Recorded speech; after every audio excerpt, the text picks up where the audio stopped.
Welcome back, my fellow collectors, our preferred clients. What I have for you today, among my favorite coins struck in the 20th century. They're among my favorite coins because, number one, they're very rare and undervalued.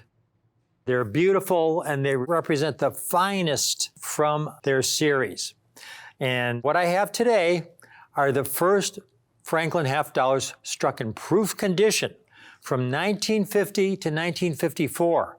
Now, not only were these coins struck in very low mintages, but they were struck during what I refer to as the box set era.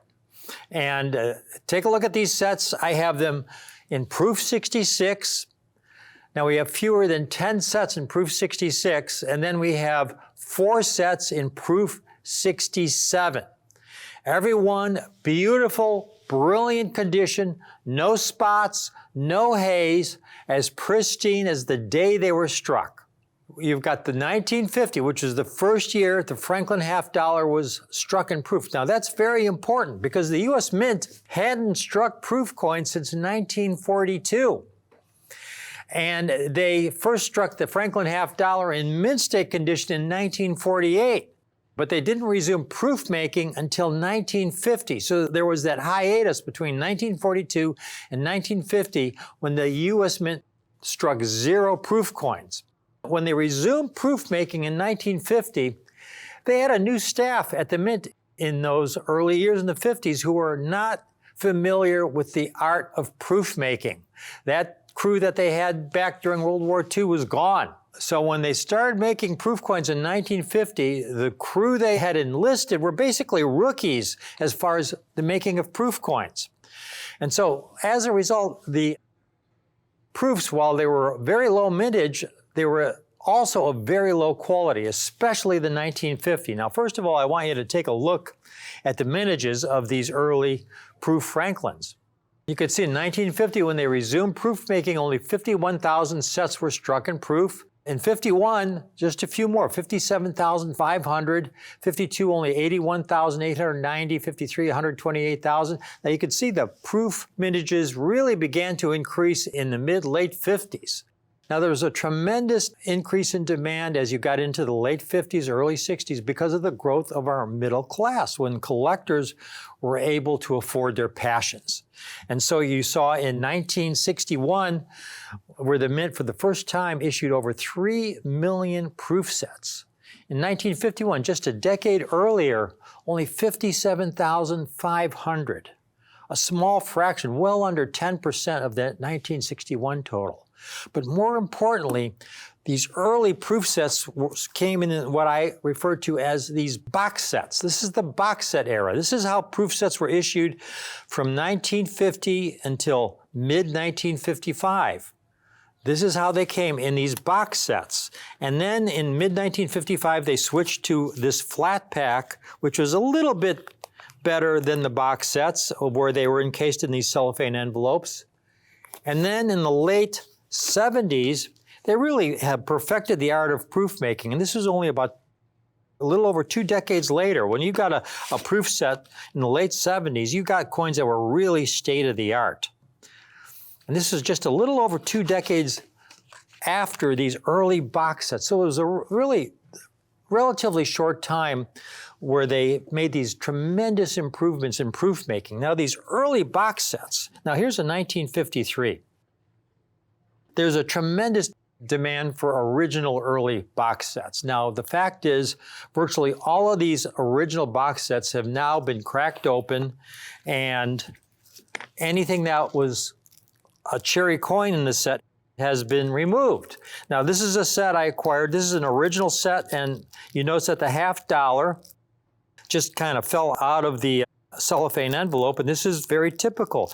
These original cellophane envelopes were very brittle, and over time they would crack open, and the heaviest coin, which was the half dollar, would typically crack out of the cellophane envelope, and it would be rattling around in the box. And so most of these half dollars are hairlined. You can see this coin, it's heavily toned. It's hard to tell how many hairlines and scratches there are on the coin because the toning is so heavy. Now there is such a demand, my fellow collectors, for these original box sets. And again, very few still exist. Virtually every single one has now been broken open for any nice proof coins that might exist in these original sets. There's such a demand for these that there's a cottage industry in fake box sets. What do I mean by fake box sets? Well, you have people who would make boxes that look like the original mint boxes, get tape that look like the original mint tape, and then seal them and sell them as original unopened box sets. And here's just such a set. It looks like an original box set. It had, same dimensions, same color. The tape looks very similar to the original mint tape.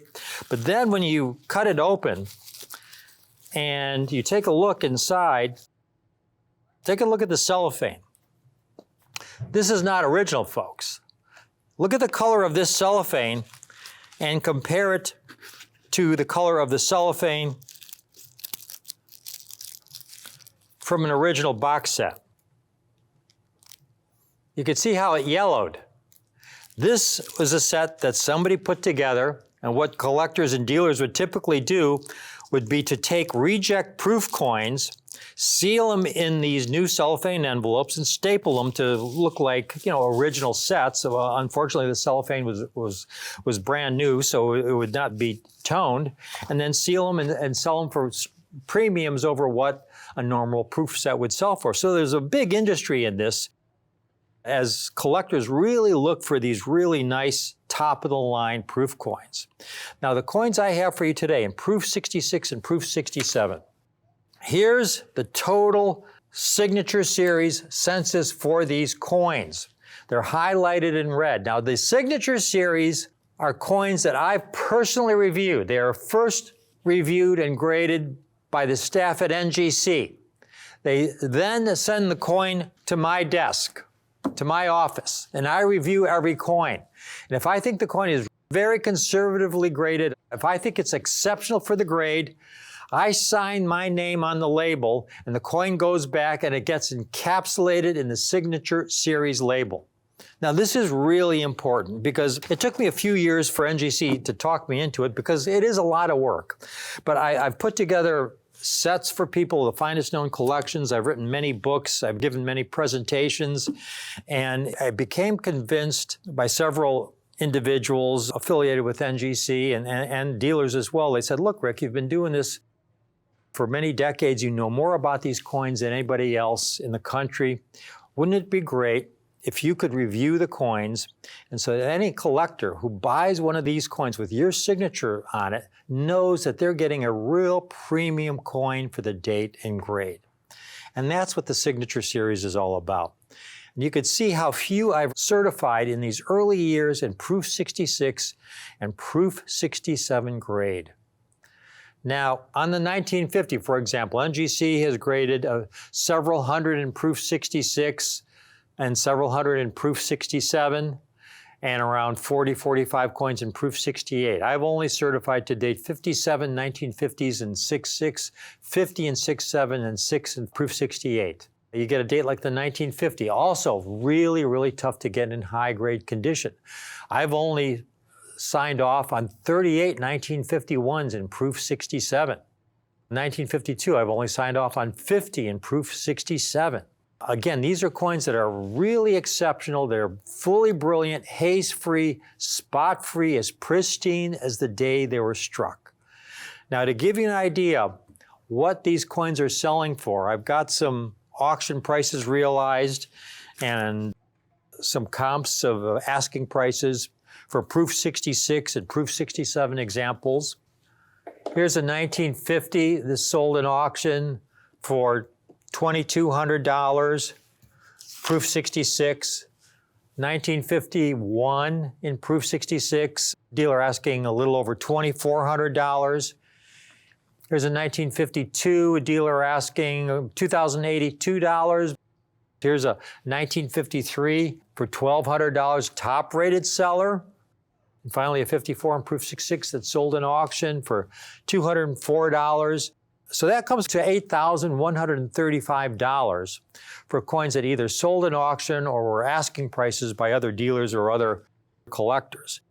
6/6 Signature Series sets. I've got the entire 5-coin set for only $4,495. Or it's available on the 3-payment option of $1,498.33. $44.95 for the entire 5-coin box set series Proof 66 set. Now the Proof 67s, these are tough. Here's one dealer, a top-rated seller, asking $6,000 for a 1950. But here's one that sold in auction for $56.35, so I took that lower auction price. Here's a 1951, dealer asking $5,550 for, a dealer with 100% positive feedback. Here's a 1952 for $2,100. But here's a 52, not my Signature Series, but in my early We the People holder that sold for $1,801 in auction.